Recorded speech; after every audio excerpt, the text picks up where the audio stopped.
Welcome home to USA Global TV and Radio, a place where dreams take flight, with authentic storytelling, diverse perspectives and meaningful conversations, where global stories unite and bridges are built beyond all borders. Discover world-class education, entertainment, hope and inspiration.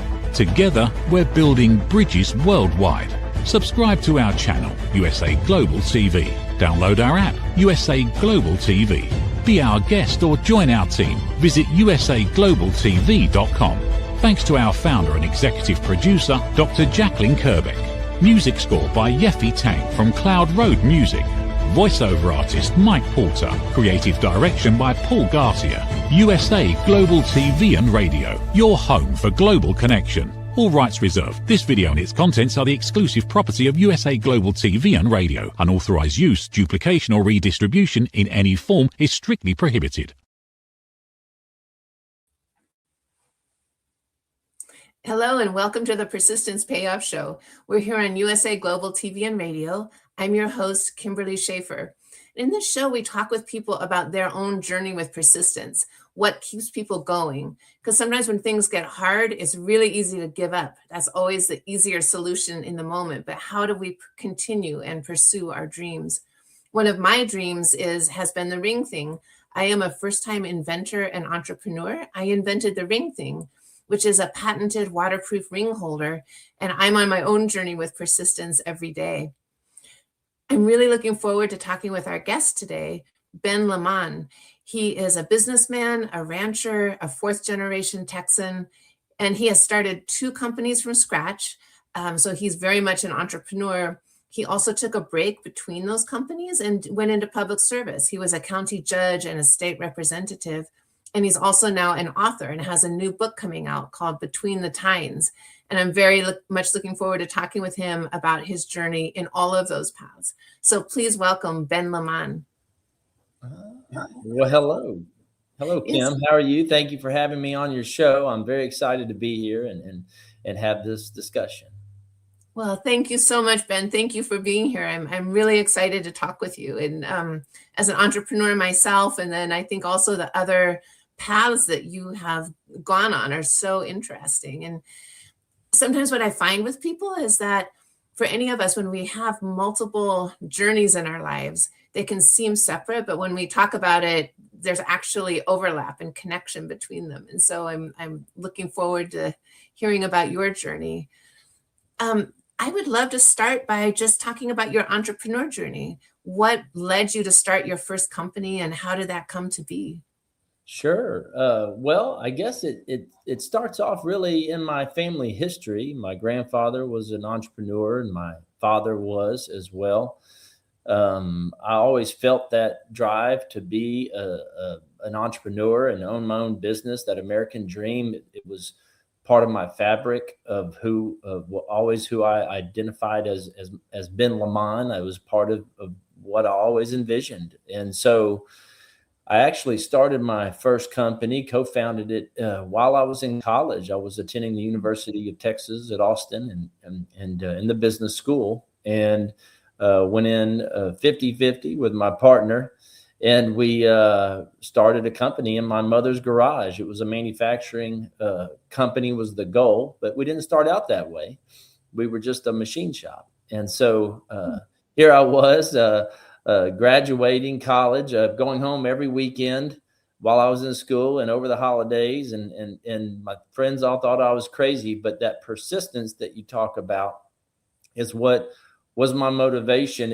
It's just never giving up and never feeling like, hey, it's not supposed to be this way. Well, it's how an entrepreneur lives. It's a way of life, and understanding that you never get past the hurdle, right? There's always the next hurdle. And so that's how I got started in college. And from there was 16 years of a lot of hard work, but we grew it to over 100 employees. We had 25 stocking locations around the world. We were developed a product line, became a domestic manufacturer of equipment. I bought my partner out there about halfway through and continued to grow the company and ended up sold it to a public company in 2012 and stayed on for 1 year. Wow, that must be so satisfying to know that from your garage to, having all of those locations and employees and selling it. That's incredible. Well, honestly, what I remember was crying like a baby. That's I felt like it was uh, the death of one of my children. That's the I've never had that happen, and I can only imagine it's a lot worse, of course. But it felt that way because I felt like I gave birth to this entity, right? I was there from the beginning and created it and built it up. And so when letting it go was a difficult decision, and it was very painful and a struggle to get to that. But it was wonderful, a wonderful experience. I grew so much as a human being, as a person, as a leader in two different ways, and it was a wonderful experience. Wow. When you said you cried like a baby, I was imagining that you might be crying with joy, but I completely understand your sense of it's a part of you, Yeah, that is your baby. You did grow it, right. and so I totally understand that. And so at that point, after you sold the company, is that when you went into public service for a period of time? I did. I had well, after I sold the company, I stayed on for 1 year as a transition with the company that bought my company, and then during that time, of course, I had a 5-year non-compete and was trying to figure out what I wanted to do. And I'll come back to it, but it was at that time where the idea for this novel got, implanted in my brain, my debut novel. But I was recruited by local members of the community to that knew of my business and knew of my background, but also wanted some help in managing the growth in the area. So they kind of corralled me and talked to me about running for public office, and so I did. I ran for county judge, which in Texas, in a county like ours, we wear two hats. It's the judicial. I was held all the various courts in the system, but in the judicial system, but also you're effectively the CEO of the county. You are the chief budget officer, and you preside over commissioner's court, and you run. Your main responsibility on that side is to run the business of the county.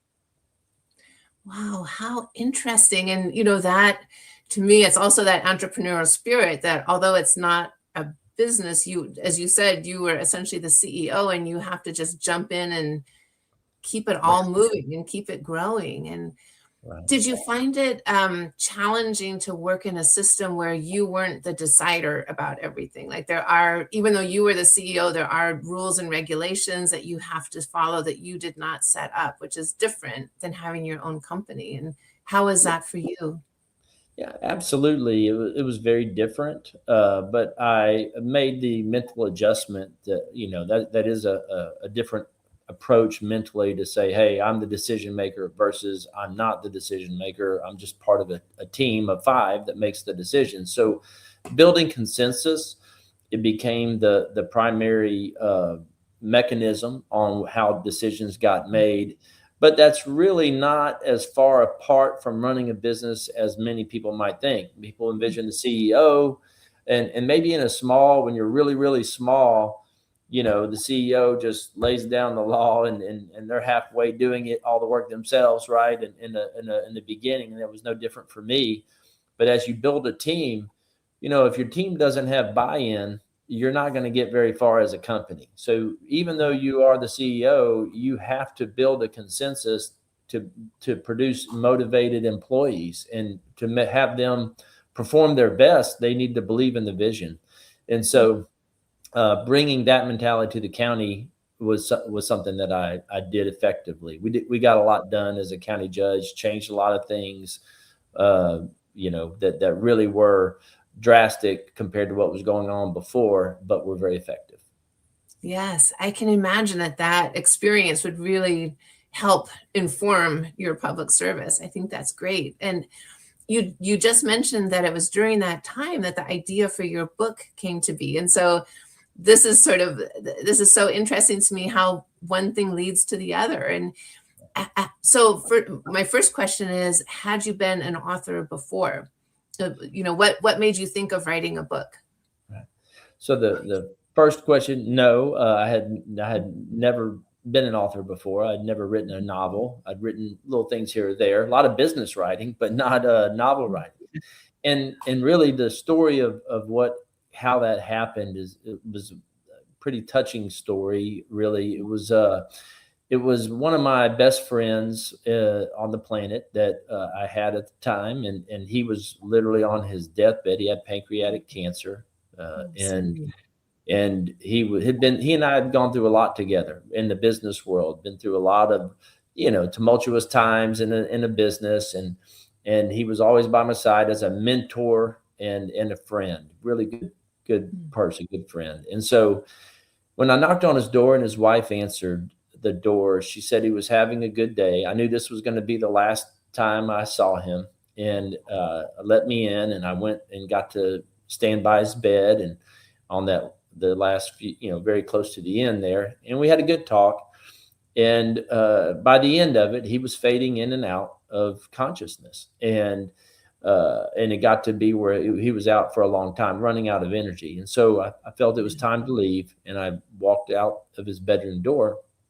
But he yelled my name, and he said something that I didn't understand. So I turned around and walked back to his bedside, and I asked him, "What, John? What was that?" And he kind of mumbled it, "Between the tines."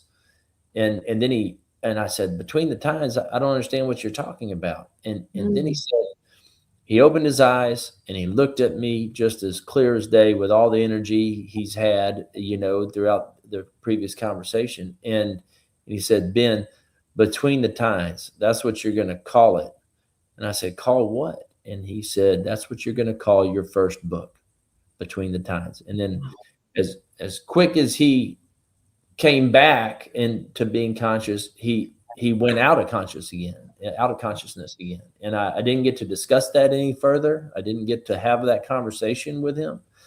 But my initial reaction was, "Oh, gee, thanks, John, for throwing that on my lap, and obligating me to do it." But I committed right then and there. I didn't know what it was going to be for sure, but I was going to write this one way or the other when the time presented itself.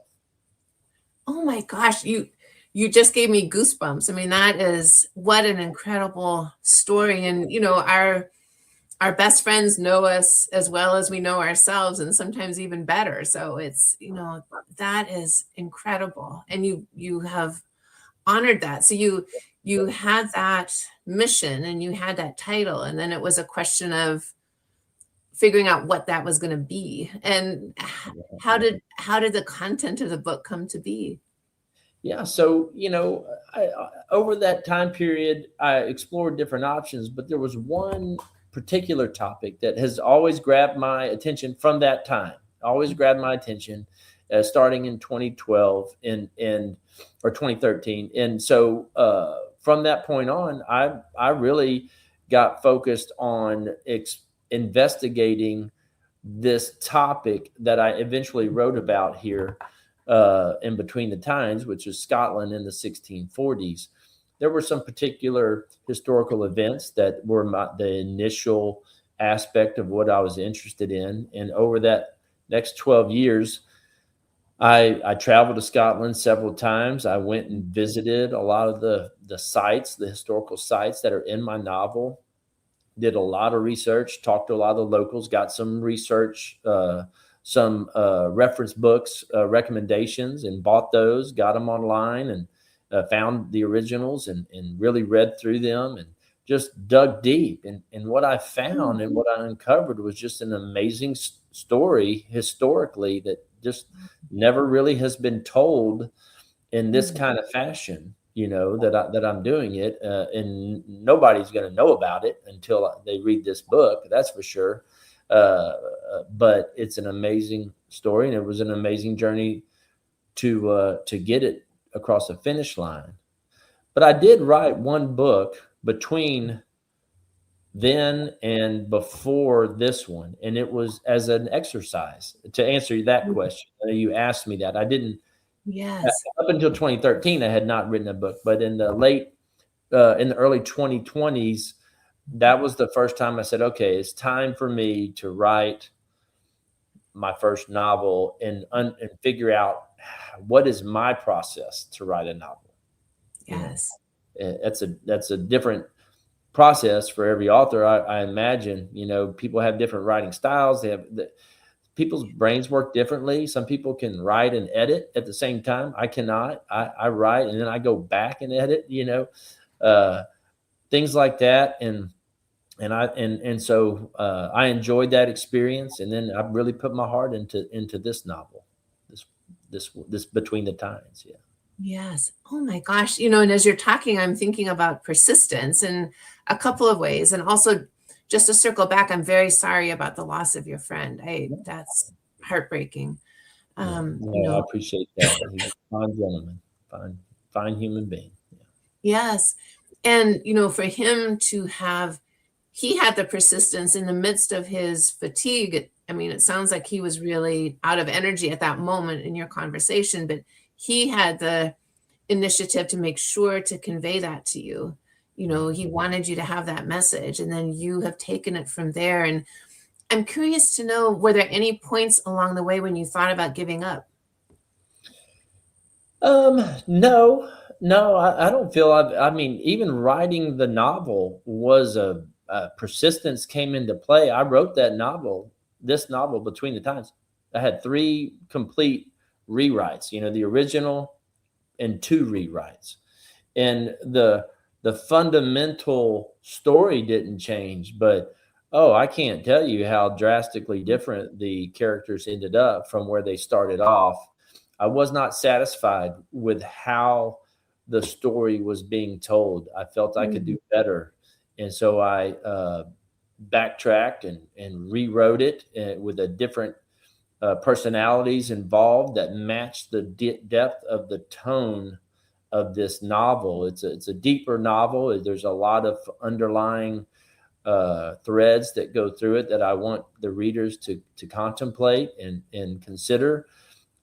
And so having the right personalities in that novel that give it the right tone for the subject matter, that was a struggle. That was a struggle, but I think I nailed it. Eventually I got there, but it was a very frustrating road at times, as you know, I'm sure. But I'm glad I did it because I'm completely satisfied. Oh, good. I'm glad to hear that, because I was going to ask you, like, how do you know when to just stop and say, okay, enough is enough? Like, what kept you from doing a 4th rewrite? Well, that's a good question, because I do feel like in the beginning, when you write something, a lot of authors are just, it's hard to step away objectively from what you've done and look on it and say, okay, I failed here. I did not meet the objective. I failed to meet the objective, which is connect your reader in just a deep way that really grabs them and holds their interest, right? And I failed to connect it in the way that the story would do the story justice. That was my, test application that I came up with. And so I had several different tools I used. One is my own perspective, but I also had a group of about 10 test readers of people that I felt matched my target audience, that would have interest in this type of subject matter, but also would be honest with me, and give me their take. And so after they would read it, I would have a tremendous amount of conversation with them and ask them all kinds of questions that were, I'm not going to say gotcha questions, but were questions that really let me know, did they understand the novel? Did they connect with it? Did they appreciate the characters' roles and bringing out the true story that I'm trying to get across? And eventually, by the 3rd one, I felt satisfied that my readers were getting it. Every one of them they just thought it was the greatest thing, the story. I mean, they loved it. They just loved it and felt that, and they were connecting with what my messages were without me telling them what the messages were. I would ask them, what do you think the underlying messages are? Who is portraying what aspect of these messages? And we would just go through it all, and they really were hitting it on the head. But they also said, I don't know which I like more, the underlying story or the fact that I just was engaged the whole time and entertained. They love the entertainment side, which you have to keep people's interest, right? But they also loved the true depth of the story that I'm trying to get across underneath the surface level entertainment. Well, it actually sounds like a perfect combination. Like there's the entertainment to keep people really engaged and wanting to know more, and they're also getting the story, which is really, that's a great combination. And one question I have, listening as you're getting feedback from people, and they're telling you their experience, and probably the first couple of rounds they weren't getting it, as you said. Do you feel that your experience as an entrepreneur helped you be less emotional about that, right? Because we can get so emotional about, this is my story that I wrote and you're not getting it. But it sounds like you were able to take the feedback and proactively deal with it and not get so emotionally connected. And do you feel that being an entrepreneur helped you with that? Yeah, I mean, absolutely. The thing about being an entrepreneur is you're in the real world, and it's cold, it's ruthless, it's immediate, and the response is nothing but truth.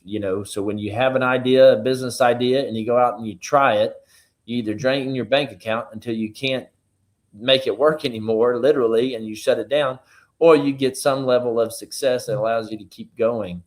And through that adventure, of continuing something, sometimes the whole face of your business changes, and you're realizing, I can't make money in a certain area here, so I need to shift.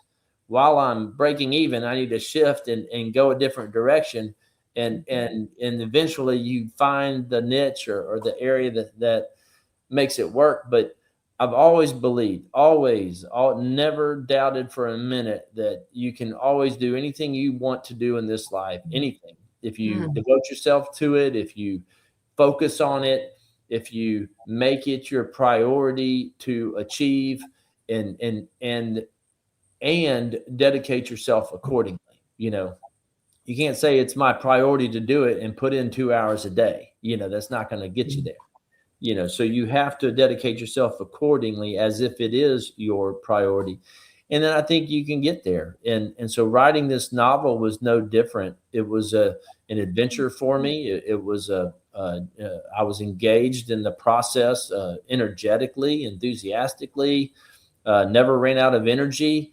Sometimes I got frustrated. Don't get me wrong. As I mentioned, rewriting a novel is not what you want to set out to do. And it's a full-length novel. I mean, it's 140,000 words. So, it's on the full-length side, a full-length novel there. So, not a quick read. It's a complex story. So when you change something, there's a lot of moving pieces that are connected on many different levels that you have to go back and change. So it's not too easy to do. No, how interesting. And I'm sort of imagining, if it were me, like I could imagine myself with a lot of Post-it notes on a board of like, this character is doing this and that one. And what was your inspiration for the actual story? Like does the book follow specific characters over a period of time, or is it more historical about that time period in general? Well, so what inspired the story is really the sequence of events that have long interested me in Scotland, and it's 1640s in particular. So we're talking about at the time where the colonies are just starting to get going, right? And it's a question that really grabs a lot of not only Americans, but reunites the old world to the new world.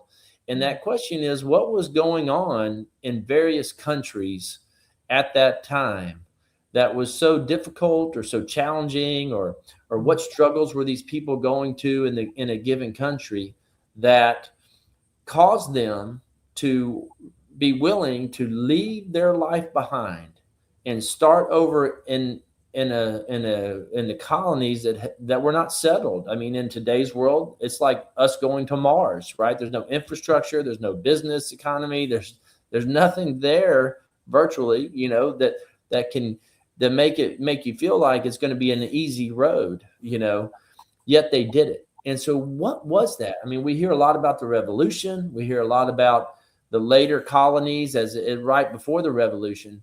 But what you don't hear much about is this common thread that we're all connected to, which is what across most countries, whether it was, Germany or Ireland or Scotland or France or whatever country, at some given point in our history, a lot of people fled their country and came over to the colonies. So that was the core idea that grabbed me. And then in particular, this story in Scotland grabbed me because I'm of the Scottish descent. And so I had some interest in Scottish history in that regard and some connections. And so through my initial research of my own history, I discovered this story, this amazing story. And so then I just kept digging, and it got broader and deeper to a societal story. And so the backdrop is the War of Three Kingdoms, but that's not what this story is about. War of Three Kingdoms is a distant backdrop of this story, but this story is about how a neighboring clan draws another clan into a conflict, and in that process of the experiences the main character goes through in this getting drawn into this conflict, he goes through a transformation, and his whole family and clan ends up going through a transformation of mindset. And that journey exposes the reader to all the different elements that were going on at the time in Scotland, and that thought process and that evolution that ends up bringing them to a crossroads where they either have to make a journey across the ocean or stay and defend their way of life in their clan that's had that land for hundreds of years, or over 1,000 years. So. Wow, how interesting. And now that you've written this and it's about to come out, I believe next month, I think you said right. April 28th that will be released, which is great. So do you have another book in mind, or do you envision this as a series? So this is a trilogy. It is a trilogy. Forged in Blood is the name of the trilogy. Okay. And that's an allusion to the eventually the United States of America getting forged, and hardened in the journey the society from all over the world went through to get there. And so this is book one. Between the Times is book one of this trilogy, and I look forward to writing the other two. I'm currently doing the research on the second novel, and so these do take a while. There's a lot of history included in my novel, in book one, and like all the battles are true to history. The outcomes are true to history. There's one battle that's not in the beginning, that is not, but it is reflective of the battles of the time, but a lot of the significant events that are in the novel happened in the real world, and all the locations, pretty much all the locations are accurate. So it's a lot of research is what I'm getting at. And so it's not something that comes quickly. But that's where I'm at on the first one. I have started it, writing it as well, and I have a good outline of where I want to take the bulk of that story. So. Yes. Oh my gosh. And so do you go to Scotland regularly to do research on site?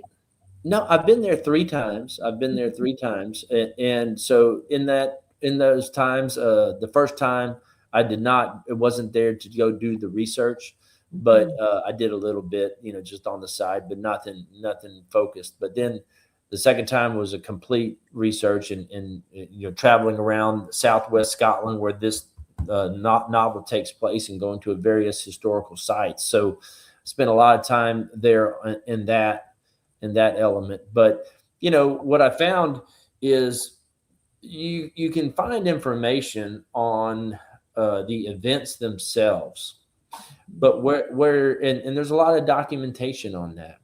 But where it gets a little spotty is on the motivation for those events.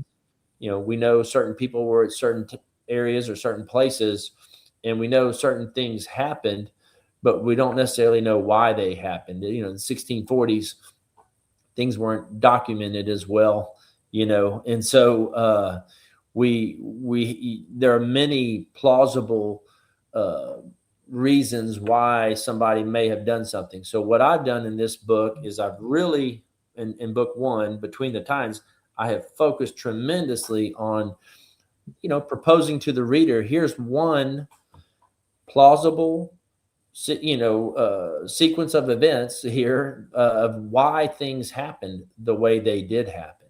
And it's based off of my research and in my opinion of why things occurred the way they did. So interesting. And do you what is your process just yourself? Like, do you take notes by hand of here's what I'm thinking of, or do you have a vision board where you sort of paste up little pieces, or how do you keep track of all of the moving parts of a book?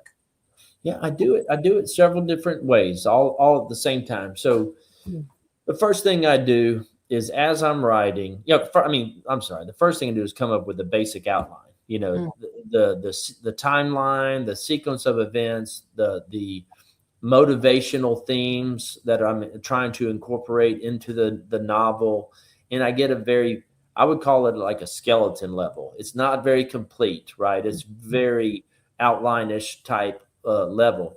And then what happens as you start writing, for me, I'll get random concepts or random events that I want to include in the novel, or ideas on how I would best, it may be develop a story, how I would best develop a story, just one piece of it. So then I just skip down to the bottom real quick and I just type it and just number it, like, put this in chapter 3 or whatever. And I just I don't try to make it a finished product. I just try to get it down, because for me, my brain just, when you get going, it just starts spitting it out. It just starts spitting it out. And half of it I never use. Half of it, I'll change the idea completely. It might end up being a different idea that improves on that idea, right? And so, but I get it down. And I just number them. I just number them and separate them. And then, so that's one way I keep track. And then as I'm writing, I constantly go back and I review that list. And then I'll go back and kind of insert it and highlight it and comment, hey, finish this out, fill this out, or whatever. But so that's one way. Another way is I always have a list that I can write on, just handwritten, carrying with me in my briefcase or at home, where that is focused only on my novel idea. So you just have different ideas, and you can't control when they come out or how often they come out, but what you can control is if you document them. And what I have found for me is that, good ideas, not every idea is a good idea, right? That's true. Yes. If 1 out of 10 is a really good idea, if your mind is the kind that generates a lot of ideas, but you don't ever document them, the thinking you're going to come back and remember that good idea when you have so many that are coming out is unrealistic in my view. So there were a lot of ideas, like I said, I didn't end up using, but the ones that I did use, they rose to the top. They kind of bubble up and end up fitting like a puzzle perfectly in your story, and you're like, oh yeah, this is what I need.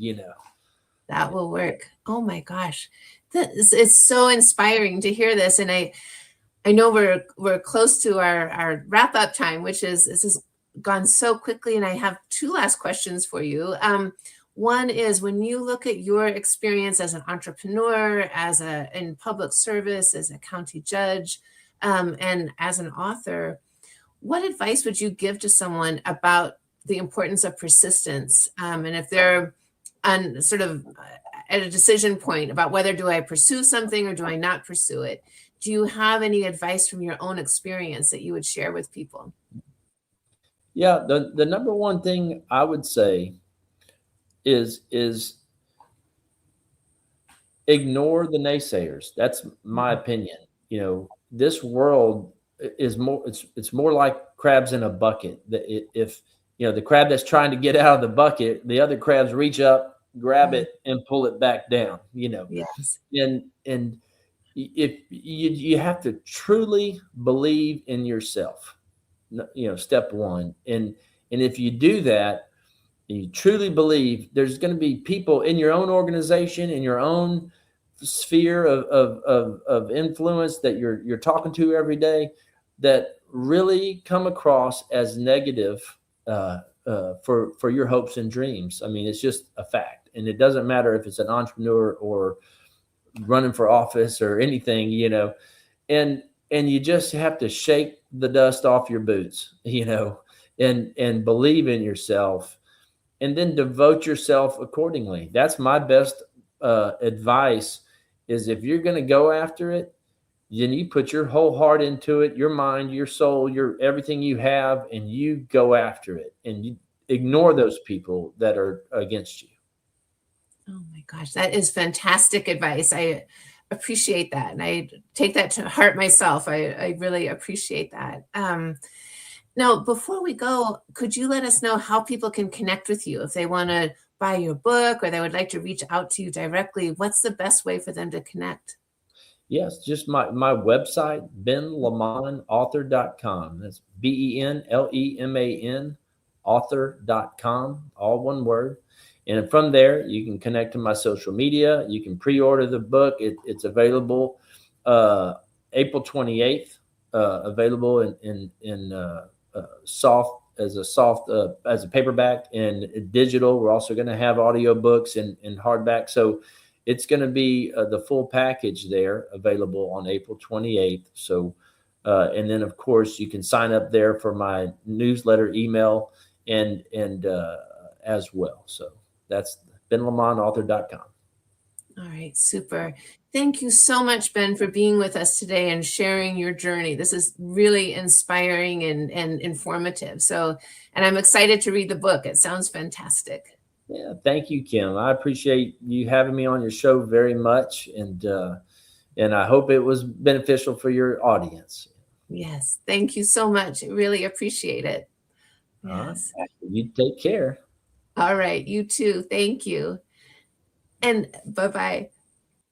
So I end every show with a quote about persistence that I pick out ahead of time, and it seems like it almost always like fits really beautifully with the conversation that we had. And today's quote is from John Leman, who said, "The key of persistence opens all doors closed by resistance." And I think that Ben's journey in all avenues of his life really show this, as well as his words of wisdom for us. If you would like to reach me, I would love to hear from you. I am open to ideas about the show, any feedback, any questions that you have. You can reach me at ringthing.com is my website. My email is info@ringthing.com. And you can also follow me on Instagram on @ring_thing_. We're here every other Tuesday at 12 o'clock Pacific time, and you can watch anytime after that on YouTube. And I'd like to thank USA Global TV and Radio for the platform, and to our wonderful producer, Roland Friedel. Thank you so much, and I'll see you in 2 weeks. Bye-bye. Ever dreamed of hosting your own TV show, sharing your story with a global audience? Now's your chance to shine. At USA Global TV and Radio, we make it easy for you to create, host, and broadcast your very own TV show. Whether you're a storyteller, entrepreneur, or industry expert, we help you bring your vision to life. With our exclusive interview, live streaming, and podcasting training, you'll gain the skills and confidence to captivate your audience. Our global platform ensures your voice is heard worldwide. Join our community of creators who are already making an impact, one show at a time.